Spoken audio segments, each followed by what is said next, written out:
Welcome to the good ride, where it's not about our pride, it's just about how it rides. This is the Tourist. Since this came out, I've had lots of requests for us to review it, and finally I just said fuck it and bought one for you readers who asked for it.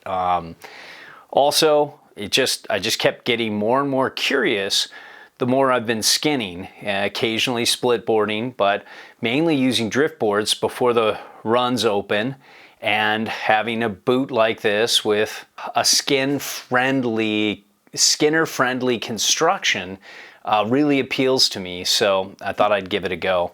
And it has a good bit of negative flex. It just allows me to glide a little longer in those flat areas, and it's just a good boot for skinning. Not that I've tried a lot of split board oriented boots, but I really don't want to go all in with that.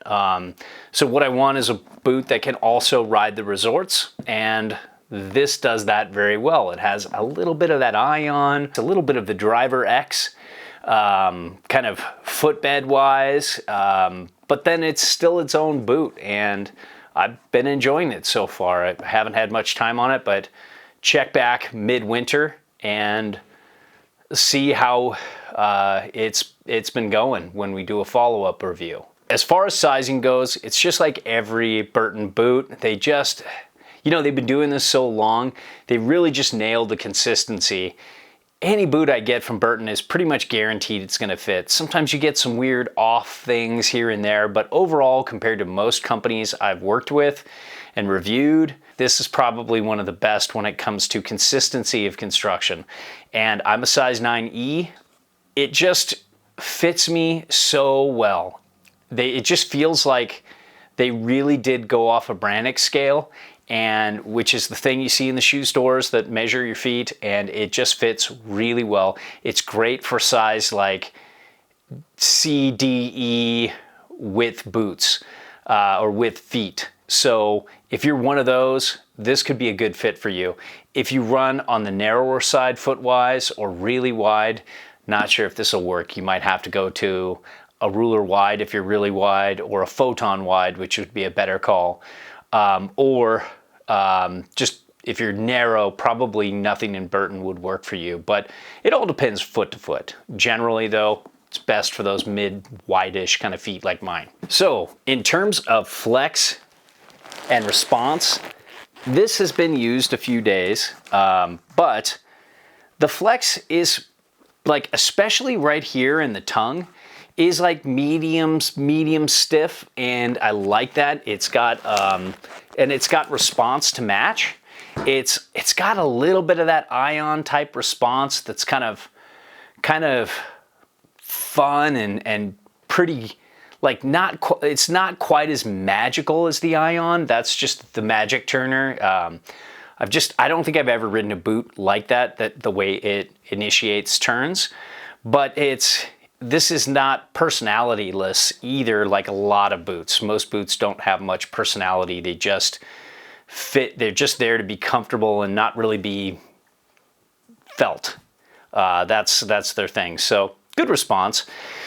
In terms of flex retention, there's a little bit more going on than, let's say, the Ion, that just kind of has no real articulation points here. You can see here they've gone with a softer material throughout here, so it helps the boot wrap a little better. It's not quite like the articulating cuff of the SLX that goes, let me see if I can do this for you, that goes all the way back to here.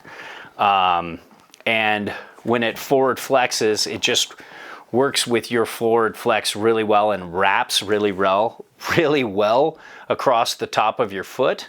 And this one is kind of in between these two. It's got a little bit of articulation, and I like that. It might be able to last 100 days without the flex degradation really happening too much.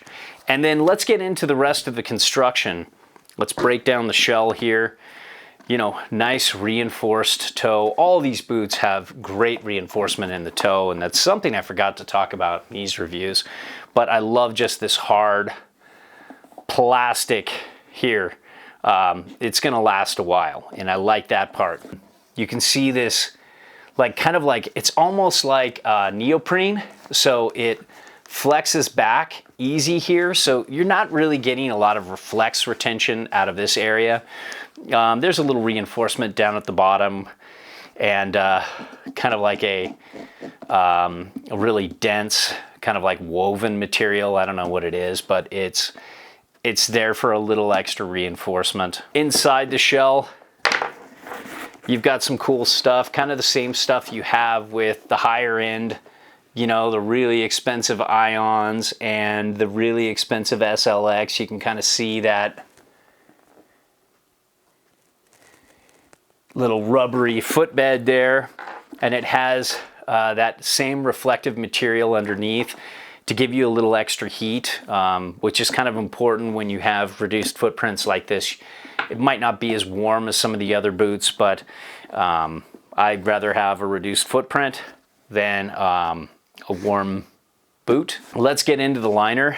These liners, it's a Life Ride liner. That's pretty nice to have a Life Ride, because again, you're kind of on par with, you know, this is the Life Plus, this is the Life, and this is the Life 2. And this is the Life, reviewing snowboard gear. I love it. It used to have a lot more solid construction, and they were going for like a lot of longevity. Now they're going for comfort. So, you know, I miss those ultra durable boots, but I don't miss that break-in period. And for most riders out there, you're not riding as much as I am and my friends are. So, you know, maybe comfort is more important for the masses. So the needs of the many, you know, outweigh the needs of the few, that kind of shit.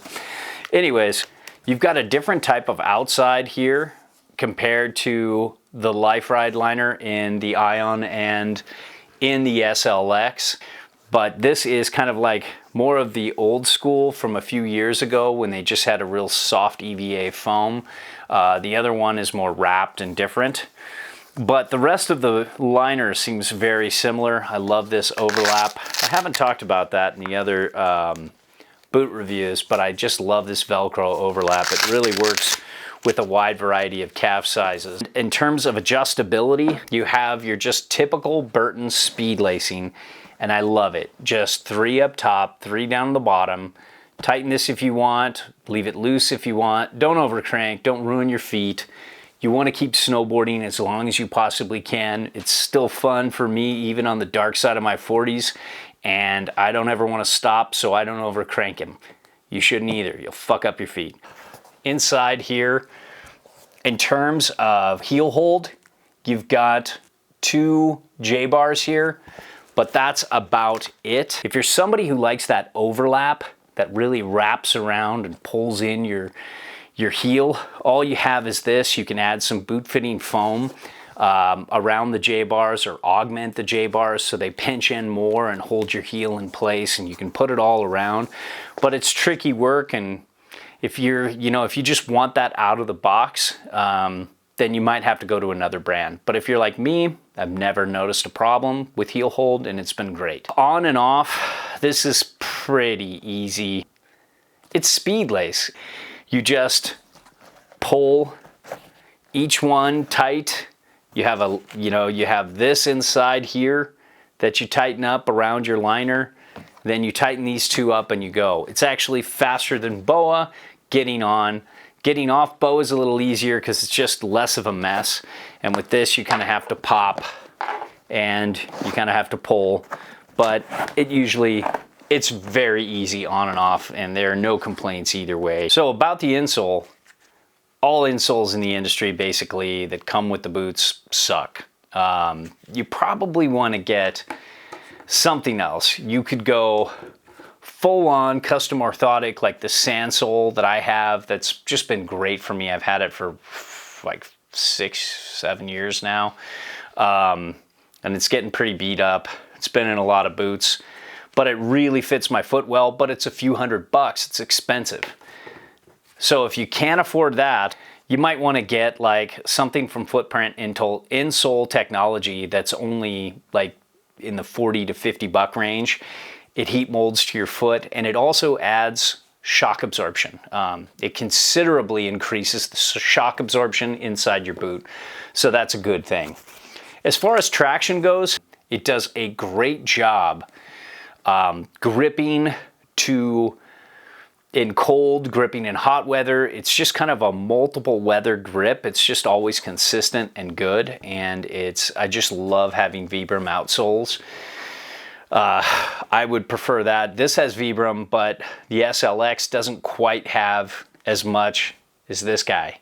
And this one's good, but it's just, you know, you can see the tread depth, so to speak, is not really like the same. There's a little more tread depth going on with the Tourist, and that's pretty cool. As far as footprint goes, coolest thing here is, let's say if you're in one of those in-between sizes, or you just like carving really hard, or you ride a lot of super steep terrain. What you'll find is having a reduced footprint boot is going to help you with all of that, because your boots aren't hanging over and you're less likely to have toe and heel drag. Basically, no matter what size board you choose, as long as it's the appropriate size. But if you have a borderline size, it might be able to help you fit one half size down, maybe even a full size, but you have to be careful with that. Overall, this is a great boot, especially for you slack country people out there like me.